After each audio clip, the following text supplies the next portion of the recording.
เป็นวัดร้างโบราณสืบสาน2524พระมหาราชครูเกษราปัญญาปรมาติกาจารย์จากวัดดับภัยเชียงใหม่สืบสานเวลาผ่าน131 ปีนานไกลวัดพระบาทอุดมรุ่งเรืองงามตาเจ้าน้อยบุญทาวงศาข้าหลวงบวงเชียงใหม่ปกครองหัวเมืองฟ้าทุ่มเทแรงกายแรงใจทุกชาติพันธุ์รวมใจรักษา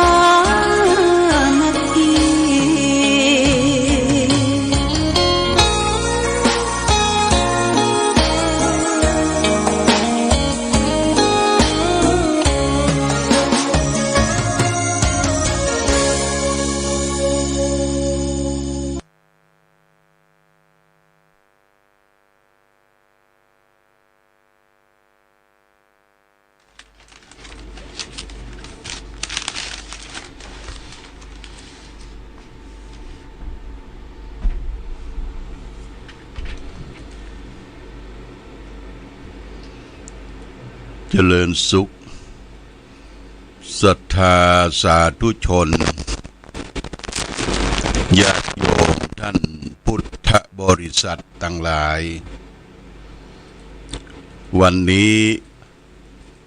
รายการธรรมประทีปส่องต่างก็ได้มาพบปะกับพ่อแม่พี่น้อง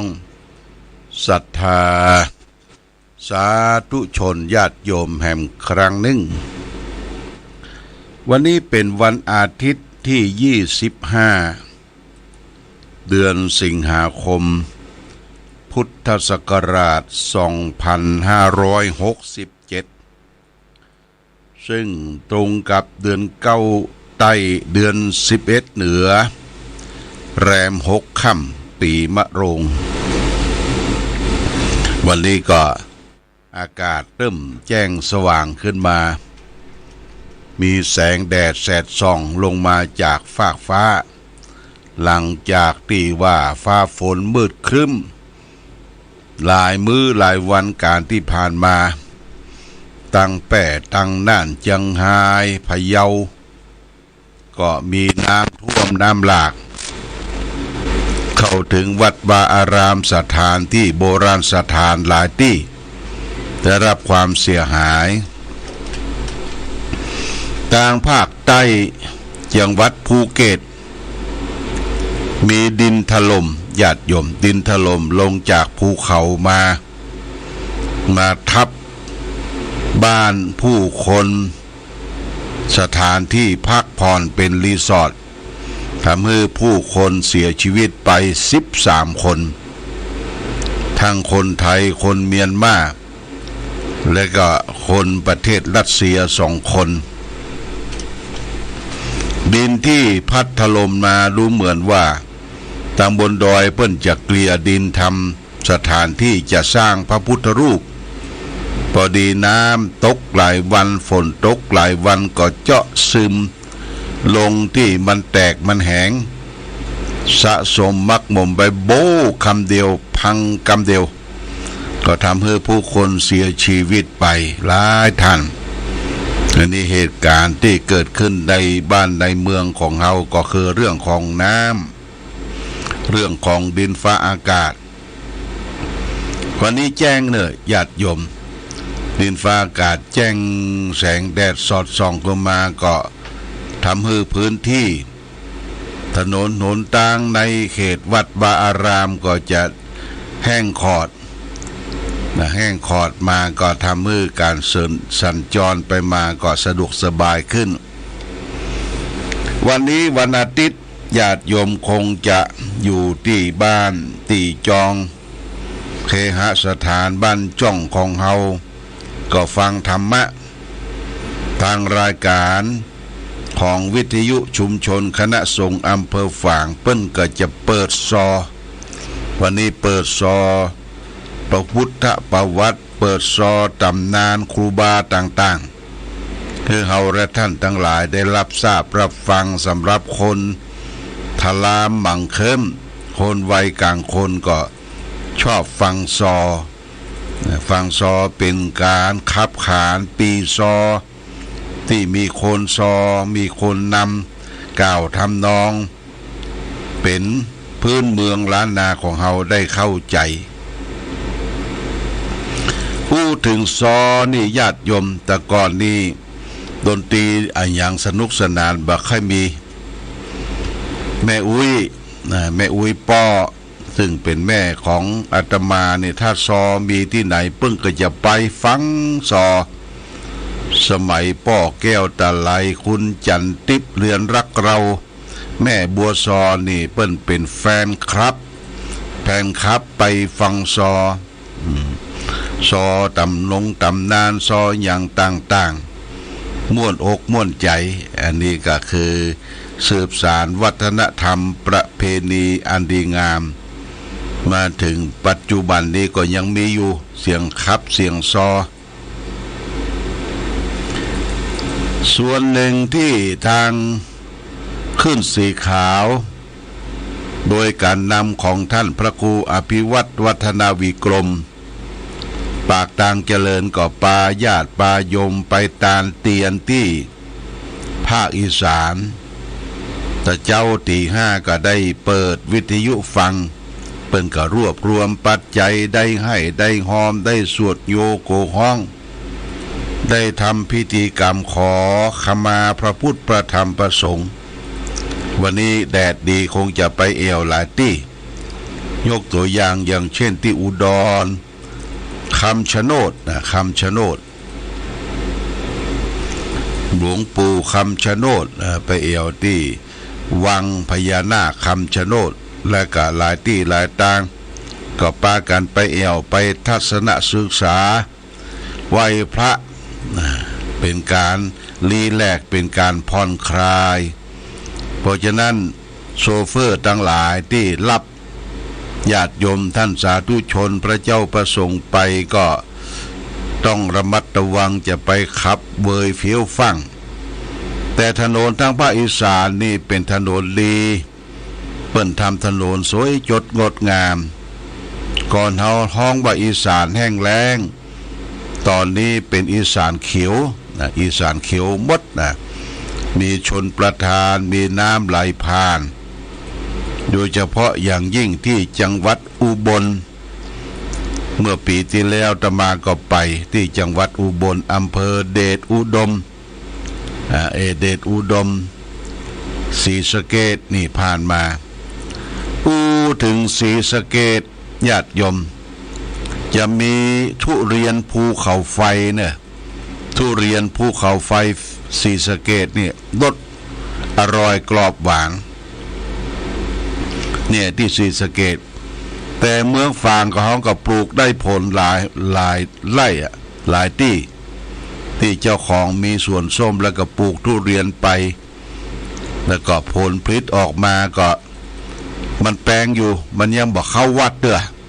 มันกลายไปกลายมาทุเรียนนี่เป็นผลไม้ที่ราคาแพงรสชาติดีมันอย่าบอกเข้าวัดมันกลายไปกลายมาอันนี้ก็แต่ว่าทุเรียนที่จะมาตีตลาดในปัจจุบันนี้ก็คือทุเรียนเมืองจีนคนจีนนี่เปิ้นเก่งญาติโยมเปิ้นส่งผู้คนมาร่ำมาเรียนมาศึกษาการปลูกการฝังทุเรียนประเด็นนี้พลิดอกออกผลละจะตีตลาดแต่ว่าแปรรสชาติของทุเรียนไทย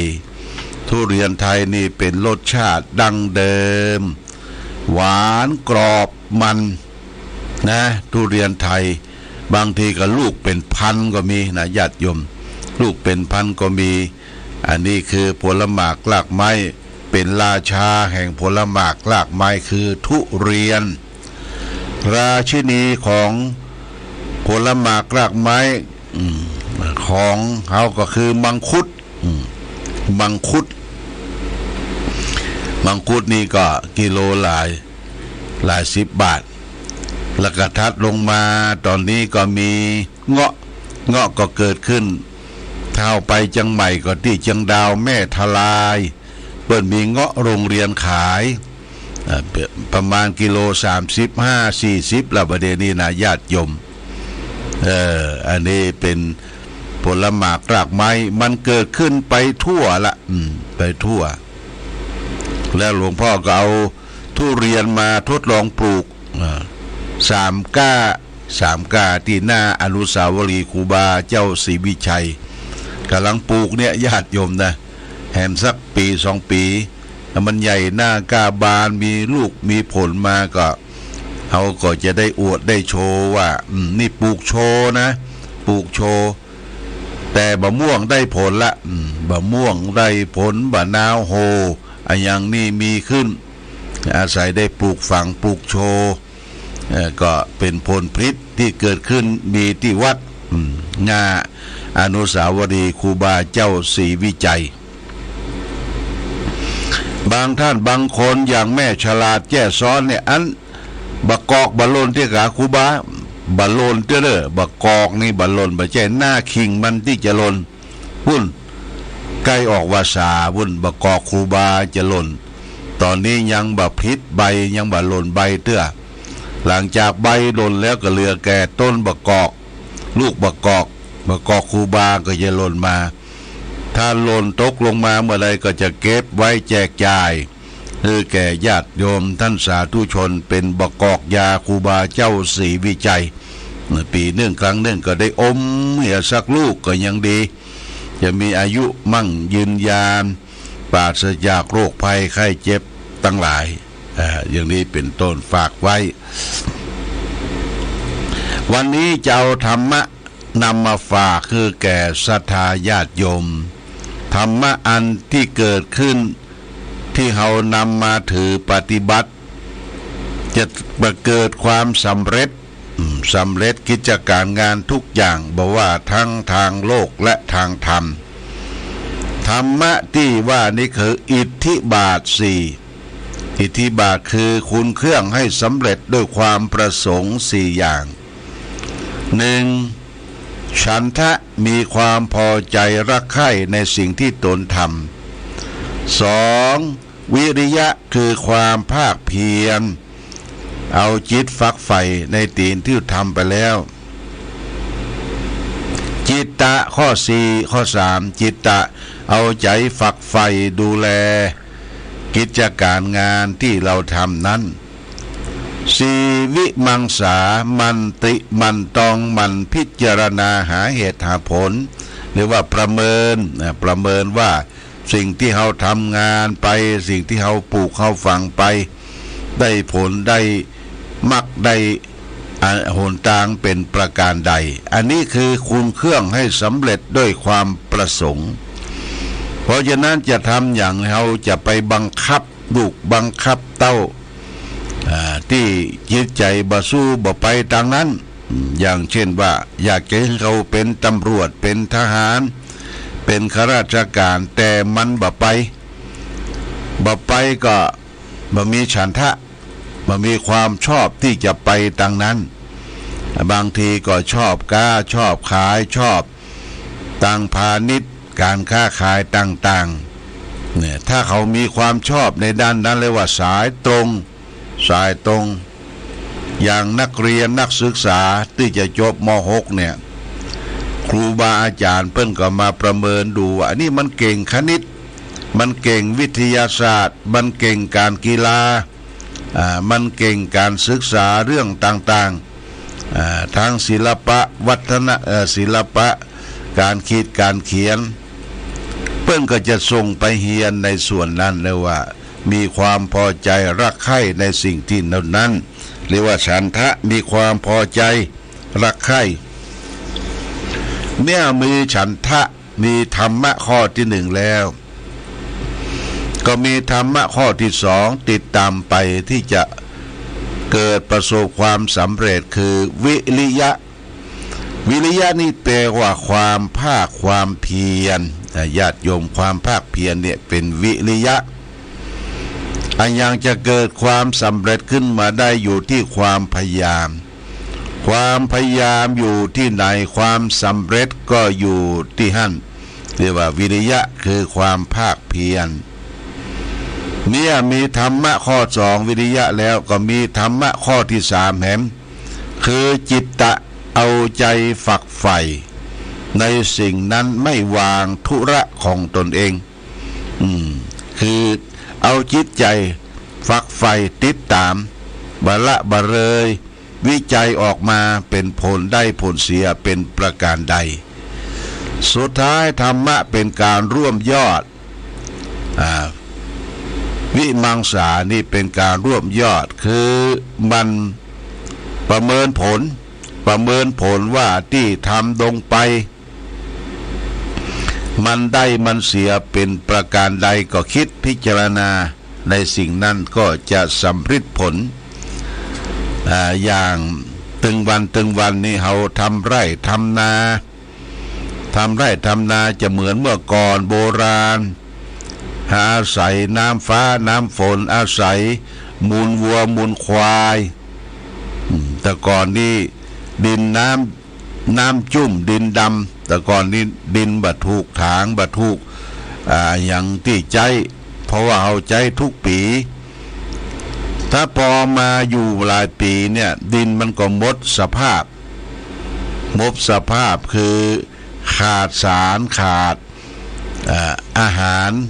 ที่จะไปเลี้ยงพืชต่างๆเพิ่งก็มีวิจัยออกมาว่าจะต้องใจดินเน่าใจอย่างเข้าไปผสมเป็นปุ๋ยคลอกปุ๋ยวิทยาศาสตร์เพื่อพักฟื้นผืนดินที่เราทำไร่ทำนานะให้มันดีขึ้นเอามาทำตามวิทยาศาสตร์ใหม่ติตองมันพอออกดอกออกผลเข้าก็ออกรวงเป่งปังได้ผลได้กำไรมากพืชพันธุ์ธัญญาหารต่างๆอย่างส้มนี่ก็เหมือนกันญาติโยมส้มแต่ก่อนนี่ปลูกฝังใหม่ๆก็ดีช่วงกลางก็ล้มลุกคุกคานเพราะโรคแมลงโรคหยังเข้ามาเบียดเบียนประเด็นนี้เพิ่งกระจายวิธีการฉีดหยังดูแลตั้งแต่ลำต้นตั้งแต่หากตั้งแต่ใบก็ได้ผลมาสู่ขายตามท้องตลาดทั่วไปอย่างนี้เป็นต้นนี่คือมันตองพิจารณาหาเหตุหาผลก็จะประสบความสำเร็จขึ้นมาได้ในหน้าที่การงานสรุปแล้วญาติโยมท่านสาธุชนธรรมะที่ให้เกิดความสำเร็จคือมีความพอใจทำมีความภาคเพียรทำในสิ่งนั้นแล้วก็มีใจฟักใฝ่ทำในสิ่งนั้นบวางธุระแล้วก็มันพิจารณาหาเหตุหาผลประเมินผลสิ่งที่เราทำลงไปได้ผลได้ประการใดอันนี้คือมันพิจารณานี่ก็แจ้งญาติโยมท่านสาธุชนจาเป็นข้อคิดสะกิดเตือนใจที่จะได้น้อมนำไปประพฤติปฏิบัติในชีวิตประจำวันของเราต่อไปวันที่25กลางคืนบึดก็จะไปเทศในงานศพตุเจ้าดีเจ้าวาดวัดห้วยปูนะญาติโยมนะไปอยู่ใกล้อยู่หิมก็ไปฟังเทศฟังธรรมด้วยกันเปิ้นจะเทศคืนนี้เป็นคืนสุดท้ายพร้อมด้วยคณะสวดที่วัดห้วยปูตำบลตาตอนอันนี้เป็นศพตุเจ้าวันที่26วันพุธดีตั้งแต่ออกรายการแล้วก็จะได้เดินทางไปเชียงใหม่ไปประชุมกันหน้าที่พุทธมณฑลเชียงใหม่ที่อำเภอเนี่ยอำเภอใหม่ที่เปิ้นมีพุทธมณฑลก็จะมีการประชุมใหญ่ที่พุทธมณฑลเชียงใหม่นั้นเปิ้นได้แบ่งสัดแบ่งส่วนให้แต่ละอำเภอได้ดูแลทางจังหวัดก็แบ่งสัดแบ่งส่วนอำเภอฝางอำเภอแม่อายและอำเภอชัยปราการที่อำเภอดอยหล่อนะเปิ้นมีที่หั่นประมาณ199 ไร่ 199 ไร่เฮาก็จะได้ไปดูแลช่วยกันวันพรุ่งนี้เปิ้นจะประชุมสรุปผลว่าอำเภอไหนอยู่ที่ไหนสร้างอันใดเป็นพุทธมณฑลของเชียงใหม่เฮาก็จะได้ร่วมด้วยช่วยกันอำเภอฝางแม่อายชัยประการก็ยังจะได้ไปฟังผลพรุ่งนี้แล้วก็มาแจ้งให้ศรัทธาญาติโยมว่าเราจะไปร่วม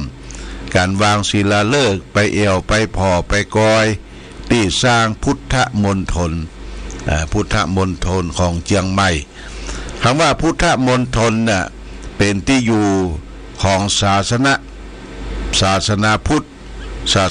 ทธได้จำลองเอาสิ่งสำคัญสถานที่โบราณสำคัญที่กำเนิดเกิดที่อินเดียอย่างเช่นสถานที่ประสูติสถานที่ตรัสรู้ธรรมสถานที่แสดงธรรมและสถานที่เสด็จดับขันธปรินิพพานเรียกว่า4 ตำบล4 ตำบลนี่ก็เปิ้นได้ตี้ได้ตางได้แห่งได้โหนแล้วก็เพื่อจะแบ่งสรรปันส่วนช่วยกันดูแลทางอำเภอ3 อำเภอเฮาอำเภอฝางแม่อายชัยประการเปิ้นจะได้ดูแลเรื่องสถานที่เสด็จดับขันธปรินิพพาน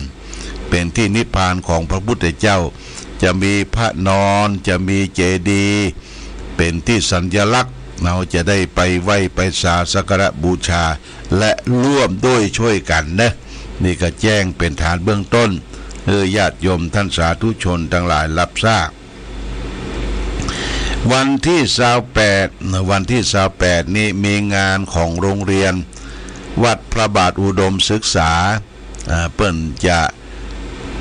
ทำบุญครบรอบ35 ปีของโรงเรียนที่ได้สร้างมาบัณฑิตผิดนักศึกษาไปหลายรุ่นและเพื่อจะได้ทำบุญกันและสร้างหอประชุมของคณะสงฆ์อำเภอได้ติดองค์ติดแอร์ติดห้องประชุมถ้าญาติโยมได้รับใบรับซองผ้าป่าเพื่อจะมีทอดผ้าป่าโดยก็มาร่วมด้วยช่วยกันทอดผ้าป่าสามัคคีแล้วก็มารับประทานอาหารกลางวันด้วยกันเด้อวันที่28วันที่27นั่นเป็นวันพระวันศีลวันที่28นะญาติโยมแจ้งสันสาธุชนทั้งหลายรับทราบมาณโอกาสนี้เอาละวันนี้รายการธรรมประทีปส่องตางได้มาพบญาติโยมท่านสาธุชนทั้งหลายก็พอสมควรแก่กาลเวลาก็ขออำนวยอวยใจให้หมอกศรัทธาญาติโยมสาธุชนทุกท่านให้ได้มีความสุขความเจริญความรุ่งเรืองแดดออกแล้วเนอะวันนี้แดดออกผ้าที่มันมักหมมสะสมไว้หลายวันเอามาตึงมาตากให้รับแดดรับลมมันจะบำเพ็ญบำเพ็ญทราบหยังก็ปฏิบัติตามนี้นะรายการธรรมประทีปส่องตางต้องขอลาก่อนขอผู้ฟังจงตั้งมั่นจิตหันษาด้วยธรรมะขององค์พระพุทธาได้นำพาให้เกิดความสุขสงบเย็นขอเจริญพร